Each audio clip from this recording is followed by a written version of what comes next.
predominant perception or reality for people would be that they are listening to me speaking now and that they can hear me speaking and that there is life, that they have a life and that things are happening to them in that life. So this is really happening. It's absolutely real. It's a Zoom meeting which they are attending in the reality of time and space. So because this is a virtual meeting, they're sitting somewhere in some physical space and attending through the internet, and it started at a certain time and it will finish at a certain time, and it's really happening. So things feel like they are really happening from that perception of there's life and there's me with my life. So essentially, this is an illumination of that sense of separateness, of being an individual. So being an individual is a you, an object called you, a thing called you that has a life. So you are made up of all this tapestry of narrative of interwoven events that have happened to you, that have made you the person, which have combined with your genetics and have made you the person you are. This is an illumination that is artificial. So this is a suggestion. So when there is that sense of feeling that there's life and there's me with my life, and I'm moving through life, I'm negotiating life, I'm relating to other people, they have a life as well. When there is that sense, what's being suggested here is that there can be inherent in that a sense that there's something missing. So there's a yearning for something. So people, if they feel like something is missing, then the logical answer to that is to get something. So you keep trying to get something. Some things satiate for a little while, or they satisfy, or they feel like they kind of fill a void for a while, and then it's on to the next thing. And that's logical, that makes sense. If something's missing, get something to fill it. And that's what we see playing out in the world, really, is this endeavor to fill this sense of me with something that satisfies or makes them complete or whatever. And all of there's just so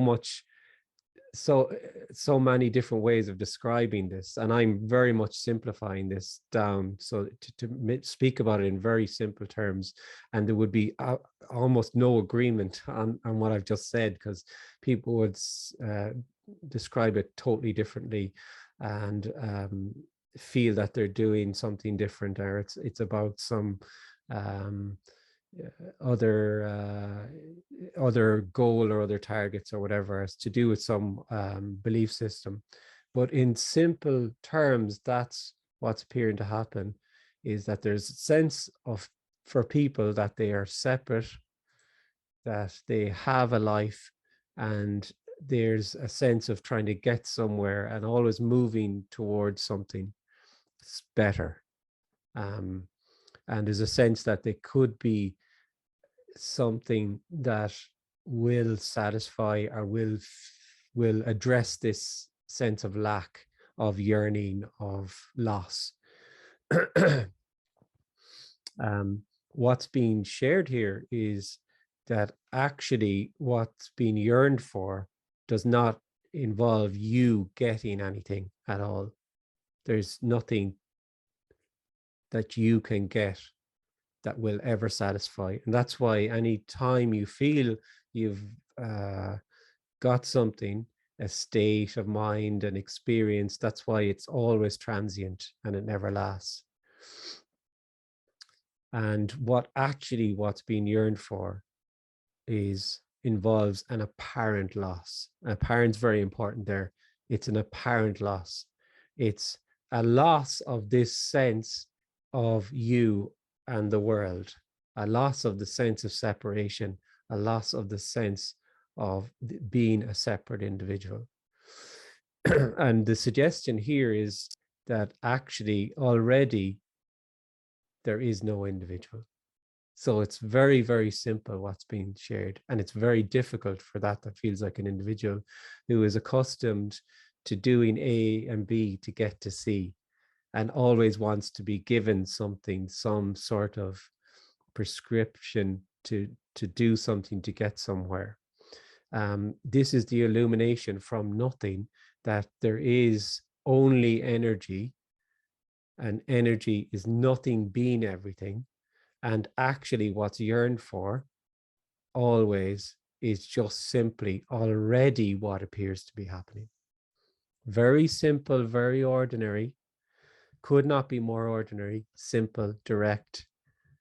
Simply aliveness is already what's yearned for, not by the individual. The individual is just being an individual. It's like a closed loop.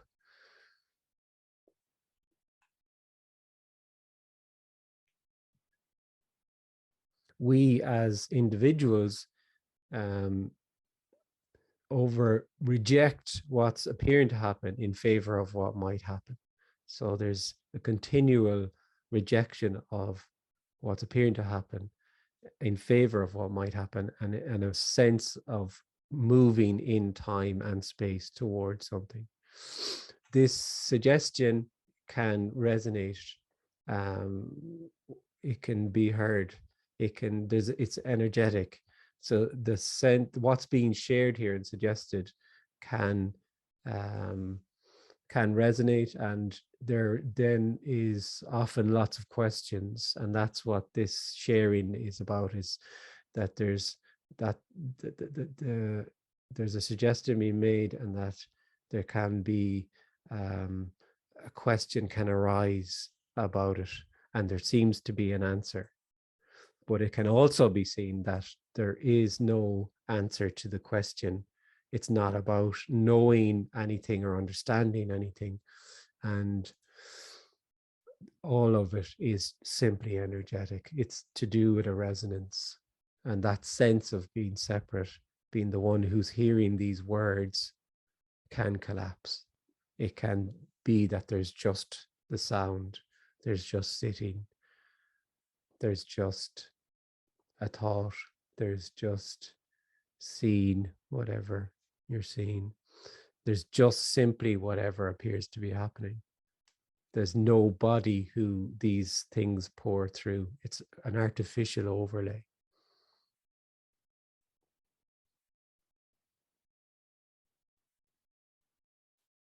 So there's nothing to get, there's nowhere to know, there's nothing to know, there's nowhere to get to, there's nothing to understand, there's simply just what's appearing to happen.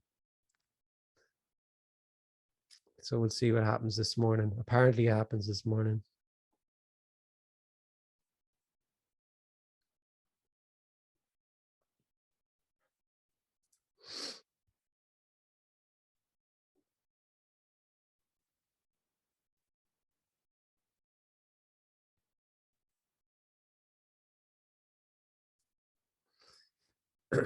Is the me real and unreal? Our thoughts, sounds, feelings, real and unreal? I would say everything is real and unreal. Everything is real and unreal. The problem with when you say to the individual, you're real and unreal, the only part of that the individual will hear is the first part. Because they already feel real. So it's the other way I say it sometimes is the me is real. It's real in its appearance. So it feels absolutely real, and it's totally unreal. Real and unreal, if everything is real and unreal, is not understandable. It's completely and utterly beyond the mind.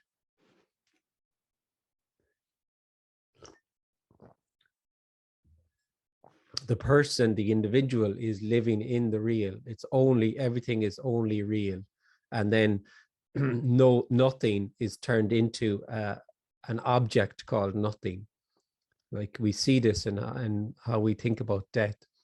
We think there's a thing called life and a separate thing called death. separation is a dualism. It's the individual is dualism. So we turn death into a dark, big, blobby, black thing called death. That happens to people. And we live in the real. So people are real. They're born and then they die and they fall into this thing. And it's all an illusion in that sense. Is that there's not two. This is about there being not two. There's not life and death. There's not two. There's not life and you with your life. Not two. There's just what's appearing to happen. So there's not a thing called life and a separate thing called death. There's just energy, which is and isn't. It's everything and nothing. It's nothing being everything. It's beyond understanding and knowing. And when that's seen, it's not seen by anybody. It's seen when that false center of me apparently collapses, because it's that false center of me which is this subject-object reality, which everything is an object to my subject. And that's the sense then of living in the real, only in the real. And it's a half alive kind of thing. It's a very dissatisfactory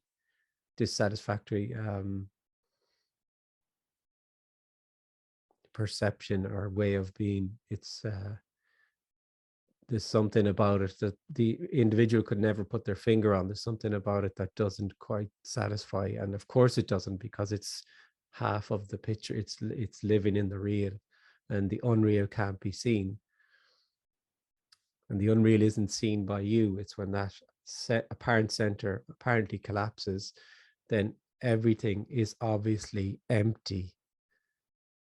And emptiness is full, and there's then just what appears to happen, which is wholeness, boundless, unknowable.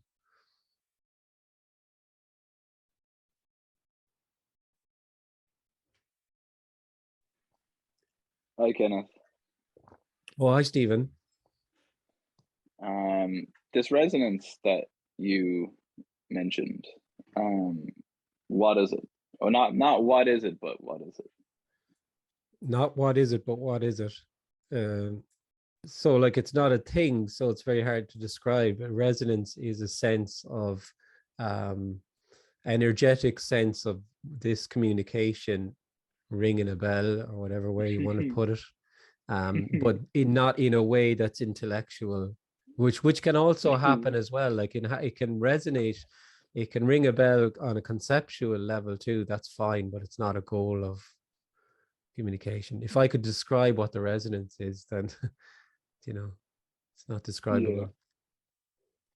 Yeah. And somehow the fact that it's undescribable and the resonance just seems to be funny, apparently, possibly, maybe not. I forgot, I didn't hear that first part, sorry. It seems to be, well, it's almost as if it's comedic. It's almost as if it's funny. oh well, the whole thing is very It's a irreverent big and joke, hilarious, like, because yeah. the being an individual is a complete joke. Yeah. Yeah, Whereas it is, yeah, for being an individual, it's terribly serious business, and everything is really yeah. happening, and all of that. So there can be huge Yeah. laughter at how empty the whole thing is. Yeah. And just like throughout the day. Yeah, no. And there's a delightful just causeless wonder to everything. Then that scene, then it's just causeless wonder, because it doesn't have any meaning. Nothing has any meaning. And so the meaning you see for the individual, it's terribly heavy, really. Everything is laden with meaning, and it's really happening, and it's this and that. And then when all of that collapses, it's just Yeah. yeah. Thank you. Thanks.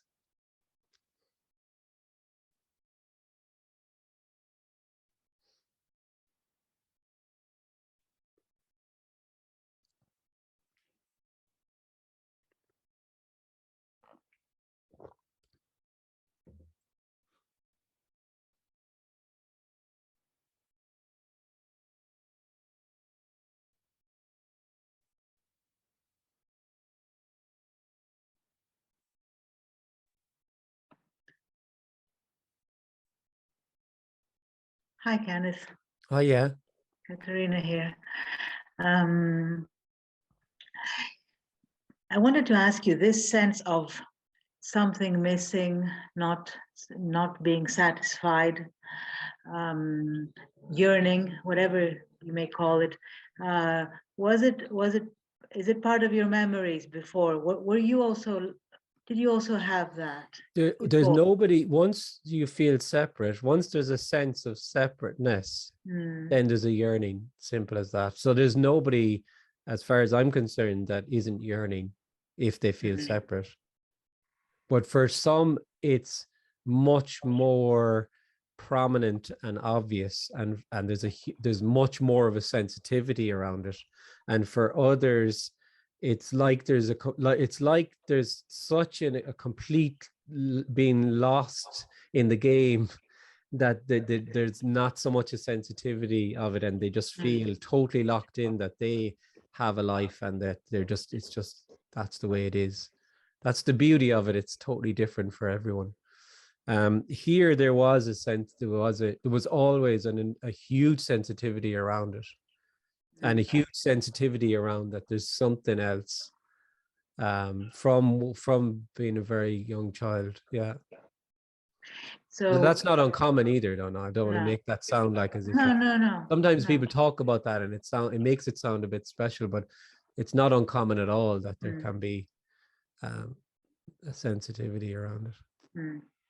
So this yearning and sensitivity is it something natural, because the separation itself is sort of unreal, so unnatural? Well, I wouldn't say natural and unnatural are just in the story that the individual has. Natural and unnatural, it's just dualism. There is no natural and unnatural, really. Right, but when you're a person, when you feel as a person, then the sense of separation creates this yearning for wholeness. Yeah. So would you say it's that, which I call natural, but whatever, or would you say the yearning is directly from the sense that there's a world and there's me. So once there's little old me, there's a question, because everything has been lost, because it's not whole anymore. It's not wholeness anymore. It's me and the world. Yeah. So that sense of little me and the big world, and that's what everything plays out of that. Then everything emanates from that, the sense that there's an authority, the sense that there's a higher authority comes from the sense of separateness, that there's little me. There must be a higher authority that knows. All of these things, the sense of time and space, and all of these things come from that sense of separation. And once there is that sense of separation, it feels completely real. It's a lived reality that I'm in the body looking out on the world. And there's a question then. And the individual logically feels that there must be an answer to this question. There must be something I can get. And so often it's in states then, well, firstly, it could be, people look in the obvious places, getting material gains, more money, status, power, and maybe they just stay with all of that stuff. But then that can quite obviously be empty, and they move on to states of mind, experiences, spiritual realizations, which are much more intangible and seductive, and the person feels that's where the answer lies. I understand, and I agree. However, there is a suspicion in me that the yearning for wholeness is also like a resistance to some feeling that is, in the too hard to bear, or does not want to be lived. Like, I want liberation, wholeness, in order to get rid of something. I mean, your idea of wholeness is that your idea of wholeness, and when I say I mean in general, people's idea of what they're looking for is nonsense. And it is exactly what you said. It's that the pain doesn't feel as painful. And that's what, so people have a concept of what is being shared here about, say, wholeness, boundless, whatever. And there, almost always that concept is that pain isn't as painful then. So this pain I'm experiencing because this person did this or that happened, years ago or recently or whatever. If there was wholeness, then that pain wouldn't. And so there's a continual trying to push away all of these negative things, and that's done using ideas, concepts, ideologies, whatever. It's continually trying to have life match up with my model of life, my model, the way life should be, as opposed to the way life appears to be. And maybe someday it will be like my model, which is the right way, and whatever's appearing now is a lot of it's wrong and it needs to be changed. So that's the reality the individual lives in. And what's not seen, this is what's just so stunning about this, is that what's not seen is it is the pain. It is already pain. That's already it. It is an uncomfortable feeling. It is an uncomfortable thought. It is all of the shit that we don't want is already it, because it's just aliveness. And then that's when everything can collapse, because that sense of being separate, that of an individual, was the one who was rejecting all of that and pulling in comfort. Exactly. So any effort in integrating the pain and not resisting it. Yeah, that's just something the individual would do. Yeah. There's nobody being asked to do anything. Just to be really clear here. I know. There's nobody been asked to integrate anything. It's simply an illumination that there is no body to integrate or not integrate, because there's already no separation anyway. That's the illumination. But the individual, when they feel like they are real, will do all of that stuff. And that's not right or wrong. It's just what appears to happen. So they will try to understand the pain, try to integrate the pain, try to be accept the pain, whatever. It just goes on and on and on and on and on. But it's always them in relation to the pain. So it's this is what's never pointed out, is that there is no relation. There is no relation between you and something else. That's all a story that emanates from your sense of being a separate individual, which is artificial. I understand. In my mind now, I understand that I'm saying, when I integrate all this pain, I am closer to wholeness. Yeah, just an idea. It's an idea. Okay, so how can someone be closer to wholeness? By not resisting. No, hang on a second now. Just listen to this. Just listen for a second. How can someone be closer to wholeness or oneness? It's ridiculous. It's ridiculous. Because if they can be closer to it, then there's not wholeness or oneness. There's two-ness. So there is separation then. So there's not wholeness at all. Because if this is whole and complete and one, then how can you get closer to it? The only way you can get closer to it is if you really are separate to it.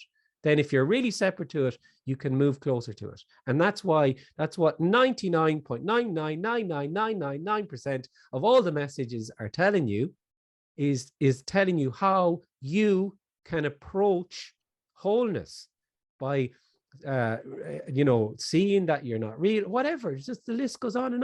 And it's all nonsense, because all it does is feed that sense that you are an individual who can approach wholeness. There's either wholeness or there isn't.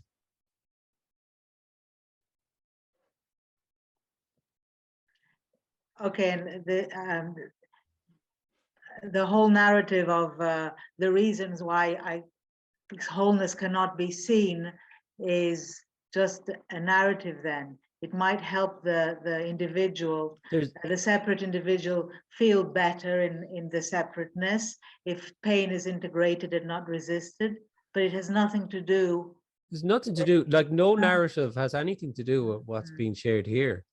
Like any idea the individual has is completely, totally, and utterly irrelevant to this suggestion today. Okay. There's no idea. Nobody can have any idea or concept that is in any way relevant, because if you have a concept, then you have a concept, and this is beyond understanding and knowing and concept. This is completely unknowable. This is not, there's nothing anybody can hold in their mind that is in any way what's being suggested here. This is about a lived reality of just simply aliveness. There's just what's appearing to happen. It's completely beyond the mind, totally nothing at all to do with there's nobody here who understands anything. It's the loss of understanding and knowing, because knowing and understanding are simply with just the closed loop of me. That's all they are.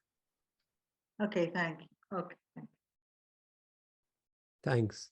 That's the gorgeous thing about what's being said, is that what's yearned for incredibly has nothing to do with you, but the individual thinks it has everything to do with me.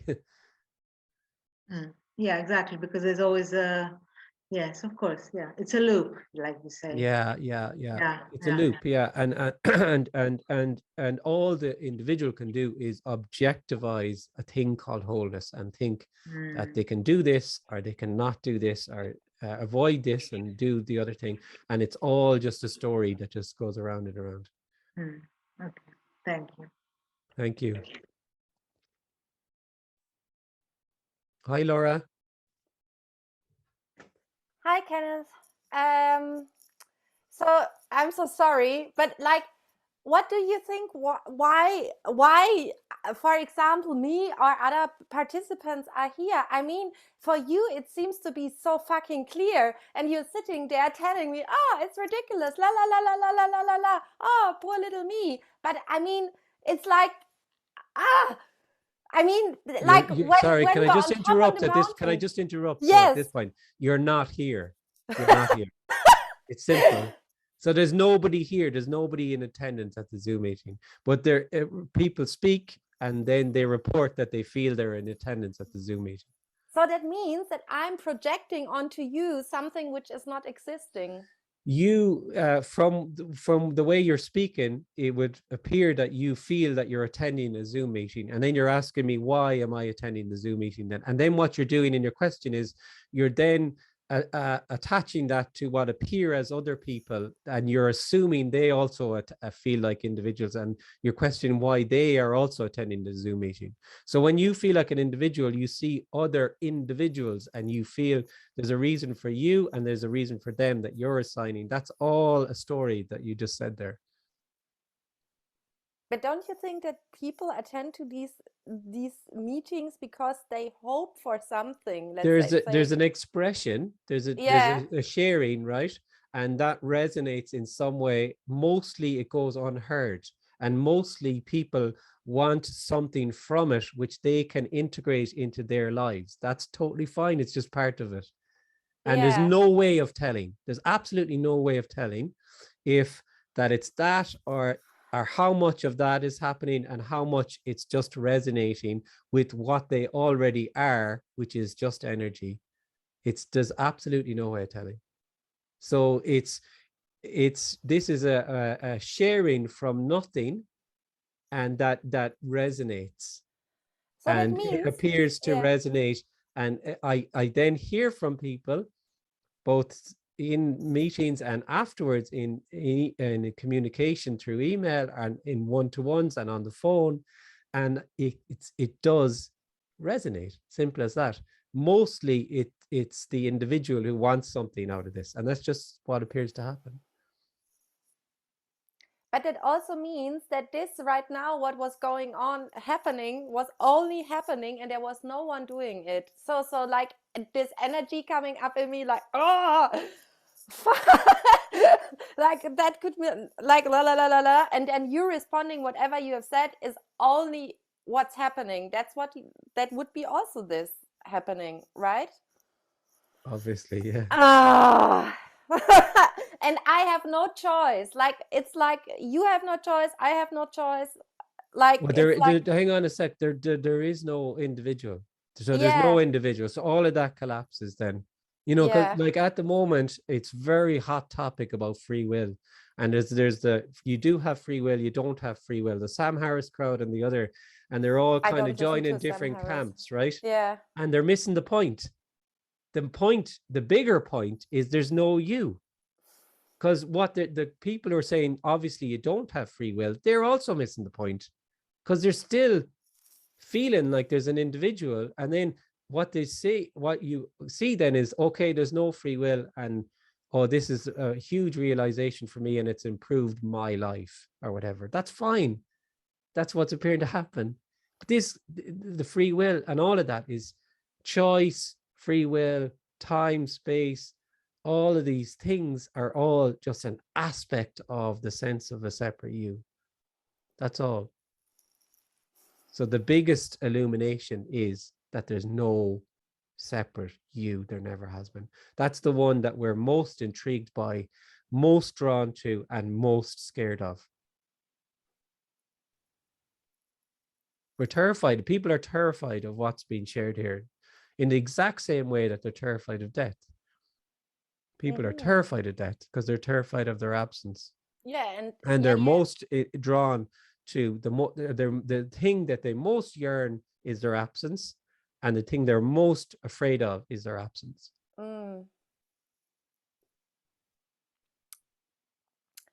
This is not, like, what's being shared here is not about understanding or knowing or anything. There's all this stuff that goes on, blah, blah, blah, blah, blah. That's all empty, totally empty. This is not about, is totally beyond knowing. It does not involve states, any kind of state, any kind of experience, any kind of understanding at all.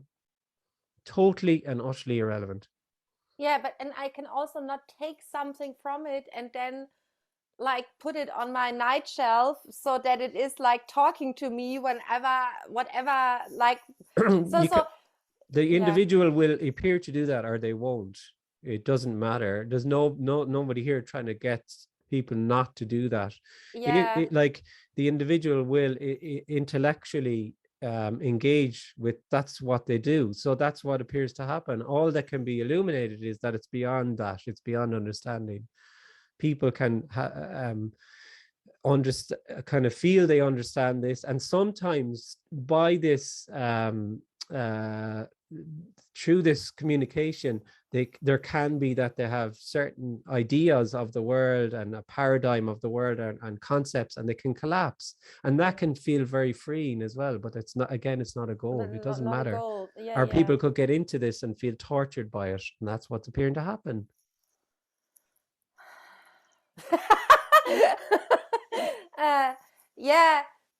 I think right now, like, I can't, this is like, it's like I'm apparently repeatedly returning to talk to you. You repeatedly, there is no you, but for the sake of some use of language, please allow me to use the word you. Then you telling me like, oh, there is no one, and it's like over and again, and apparently over and again, over and again. There's no repetition. Like, you've never, it's a story that you've come on a Zoom and you've asked the similar questions before. That's a story that feels real to the individual. Like last week I was here, the week before I was here, because there is that lived sense of repetition. There's only what's appearing to happen, which is new, always new, because it's nothing being everything. That you've never spoken at a Zoom meeting. You're not speaking at a Zoom meeting now, and there is no future Zoom meeting that you will speak at. It's hilarious. There's just what's appearing to happen. So if there was a sense that, like, well, I've got whatever I want out of this, whatever it was, it's just played out, and I'm not going to join any more Zoom meetings or attend any meeting. That would be what's appearing to happen. It would not be more significant than the other thing, appearing to attend Zoom meetings. This is nothing appearing to happen. Like, what's being shared here is totally impossible for the individual, because there's nothing that it can't be obtained, and it's inescapable. It's inescapable because it's already all there is. It's just aliveness. That's all there is. That's all it is.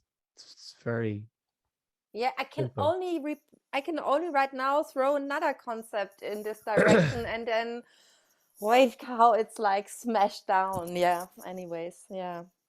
But I hear you. So if there's frustration, then frustration is what's appearing to happen. Frustration is energy. Yeah. No, I'm so deeply convinced that I like you cannot think for me. You cannot make life work, whatever. Like it's like I think I'm so deeply convinced that whatever that I have to come to this, I don't know, realization on my own, that I cannot like, yeah, that's like the story going on for me. Yeah. Well, of course it is, because there's not even a realization. That's just a story that there's some realization. That's another getting. So it's a story that there's some realization that I'll get, and then there'll be wholeness. Then there'll be what Kenneth's talking about. So that's what the individual does, is continually hold out something in front of them like a carrot, that when I get this, and this, then there'll be the wholeness that Kenneth speak and other people are talking about. Then that's when it'll be. And when I'm less this thing and more this thing, then that's because that game is just constantly, I'm not enough this and I'm not less this and blah, blah, blah. And it's all, and the big joke is that there's been nothing but wholeness. What you yearned for has never gone anywhere, because it's simply already what's appeared to happen. It's never left you.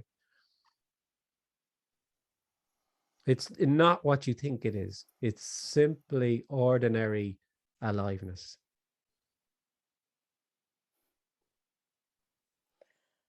Thanks, Kenneth. Thank you. Thank you. Hi, Anita.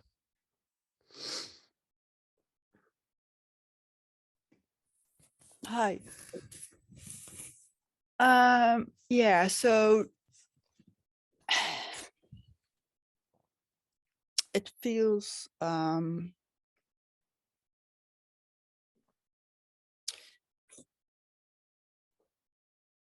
it's difficult to describe. There is this wholeness, which is and there is energy, and then there is no you, and it's but when I'm in conflict, and that's what's appearing to happen, then there is much easier subject-object.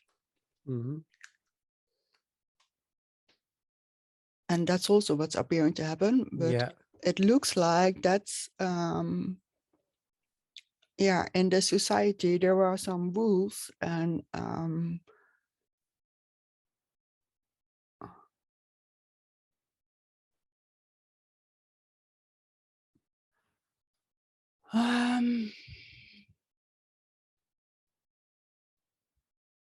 yeah, if it feels, or I don't know, I was in that laughing and crying, and sometimes it feels very close to each other, or it feels, yeah, still as two things. Yeah. okay, that's what's appearing to happen there. Yeah.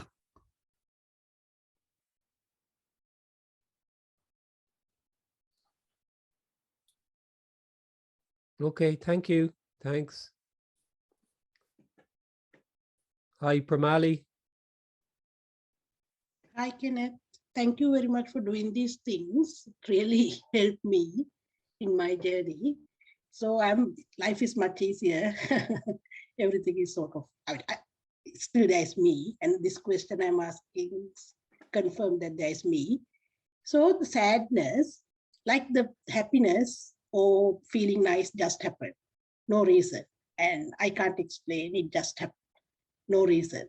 Like there's nothing happening in life, but the sadness, when sadness happens, I can see the story behind it. Like it's sort of like story happens and then the sadness comes and it goes away, but sadness always comes with a story. So that means that story writing always keep happening. And then well, I mean, for me, it's just that it doesn't mean anything. It's just that there's sadness. It's very simple. Sometimes there's sadness. Sadness is energy, aliveness. Yeah. So sometimes it appears that there's sadness, and when there's no longer a sense of it being one who can own the sadness, then there's just sadness, and Yeah. that's boundless energy, unknowable freedom. There's just sadness. And then I still if you know feel like if you feel in some way that it's your sadness or the sadness is happening to you, then that's what's appearing to happen there. But then that's the sense of being an individual who would who would prefer joy over sadness. Of course they would. So that's pulling in one thing and pushing away another. I can't explain what's happening, but life is much easier. But still, like, story happened with the sadness, and I own the sadness. Anyway, thanks very much. Okay, thank you. Hi, Rike. Hi. Hiya. How are you? You hear me? You're taking us on a bike tour again, are you? Yeah. Yeah.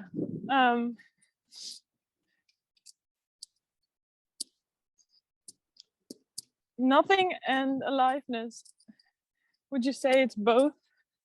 Yeah, there's not two. So the essence of what's being shared here is not two. So there's no thing called nothing and then another thing called aliveness. At the beginning of this video, I said that there's not a thing called life and a different thing called death. No. This is dualism, is the way the mind operates, and Yeah. the individual is dualism. And so in the very same way, what you said there is just a different way of saying that the person would feel that there's a thing called nothing and another thing called aliveness. And for me, that's just different words on the same concept. Yeah. And when you say there's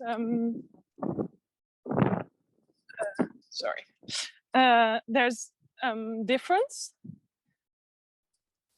In what sense? Difference in what? What do you mean? Just the existence of difference, like yeah, I mean, every aliveness is oneness is totally unique. So everything is totally, because there's only one. So everything and everybody, every flower, every tree, everything is completely unique. Yeah. And then that appears to the person as different. The person is in a dream of there being objects, and these objects, it compares and contrasts everything. It lives in a sense of relationship and comparing one thing to another, and it's all within the dream that they're seeing different objects that relate to, and we feel we relate to the world then, and we relate to everything. I relate to the environment, I relate to the weather, to nature, and to other people, which is hell. We really feel that we have this sense of relationship to other people.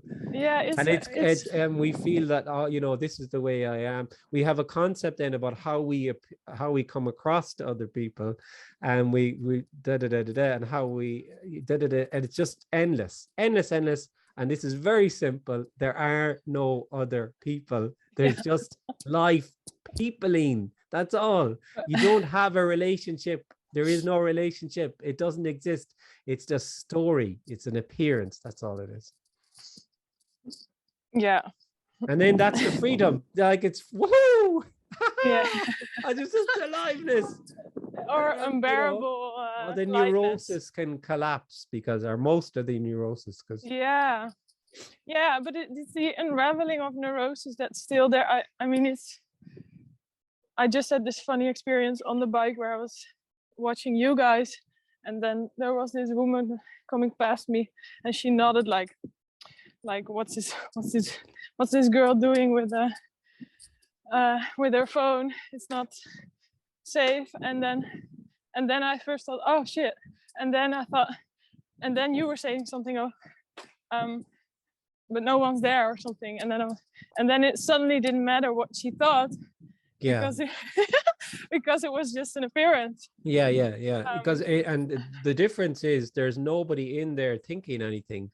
There's just that expression on the face that indicates to you. It's just all information. So the information is disapproval by that, and disapproval then is what appears to happen, as we just said earlier with sadness. Sadness is what appears to happen. So there's no issue. There's nobody for the individual, when there's somebody in there that's disapproving, there's a movement to either maybe increase the disapproval and gather it up, or else appease the disapproval and go, oh no, I'm sorry about that, and this is the reality for the person of relating to other people and trying to keep them happy and you happy in this balance of it's information, but then how would you say, because it feels so much lighter. I mean, I can't force this process of not caring what people think, but it's very nice to head in that direction, even though I'm not doing it. But if there's it still feels like there's this unraveling of the neurosis. But when you said information, I felt maybe even the way I look at unraveling the neurosis is maybe too heavy or something. But it still feels like there's this unraveling of sorts. Yeah, it's just there, and I would say there's just what's appearing to happen. So energy, you're describing that as unraveling. That's just energy. Then that's just what's appearing to happen. Then it doesn't mean it. There is no destination of that you are going to arrive on your bicycle at of not caring.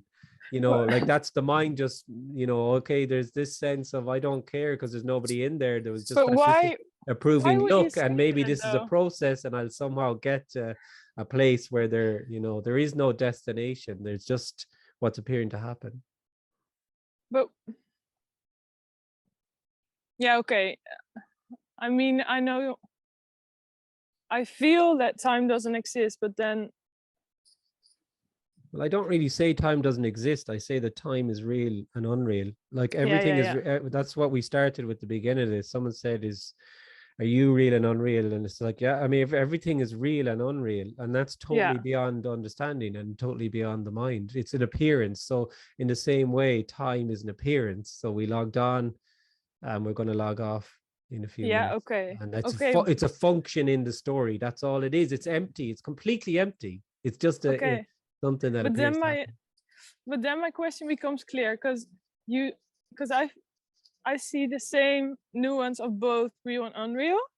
But why would you say, and I mean, the carrot on the stick, I know that's not real, but still, isn't there also a both in like masks on, masks off? Like, I know there's maybe no destination, but there's a difference between wearing masks and not. That's an analogy. Is it the masks for the individual? Is it, or what? Or just what you said before, like the endless performing or relating. Yeah, of course there is. But it's when there's no longer a sense of being a person. There's a difference, right, between feeling like an individual and there not being a sense of being an individual. There's a difference. And the difference for the individual, the difficulty with that then is the individual hears that and thinks there's something better for me. That I want that. I want that then. And any idea the apparent individual comes up with about that suggestion, about that difference, it will just be a concept. And when there's no longer a sense of being a person, the difference is clear to nobody. And the difference was only an appearance because there never was a person anyway. But that's impossible for the individual. It's impossible for the individual because all they will hang their hat on is a difference. And I want that difference. I want what he's talking about. Yes, but it's available. It's not available to you because the whole point of what's been said is there is no you. There is no... It's impossible for this not to be a carrot for the individual. It's completely impossible to communicate anything that doesn't sound like a carrot to the individual, and that's just a feature of the communication. That's fine. But it's so true, and it's so true because I just remembered that there's really nothing there because yesterday I was working at a school, and then and then I think for a few hours, I don't know how long, I forgot I was there, or I wasn't there, and I was like, where was I? So there's really nothing in it for us. Oh, God, nothing at all. Of course not. Like, this is Okay, a terrible thing for the individual, really. If this is really hard for the individual, this is a terrible, terrible thing, because it's very clearly illuminating that there is no individual. Like, that's not good news for the individual. No. So what the individual does is it changes the news, and it pretends that there's something in this for me. But that's why there's no interest in the individual, because it can't see an individual, and it doesn't matter what the individual appears to do or not do. It does not matter at all. It's just an illumination that can resonate. Yeah. And it's either heard or not heard. It's mostly not heard. This is mostly not heard. No, I can see people following this for years and months and everything, and they just have an idea, and then something else appears to come along, and they say, oh, this is a bit better because it's given me something in some way. Like, usually people will move on, or else it's either heard or they'll kind of move on to something else that in some way satiates a bit more than this. Yes. So but that's all a story anyway. That's just an appearance anyway. So yeah, so it's not that heavy, but thank you. And even though I love your energy, then I don't think I'm gonna watch this for a while, because I want to be there for a while. Yeah, and the beautiful thing is you're not going to watch it or not watch it. It's just going to be what appears to happen. Thanks, guys. Today I'll have up on the websites the ability to attend Zoom on the residential, which is the 20th to 23rd of October, and I'll just give the options. You can attend sessions a day or a full weekend through Zoom, because a lot of people have been emailing me about that, and some people I didn't even get back to. So that's just going to all be up there and ready to go. So nice to see you. Thanks very much. A quick question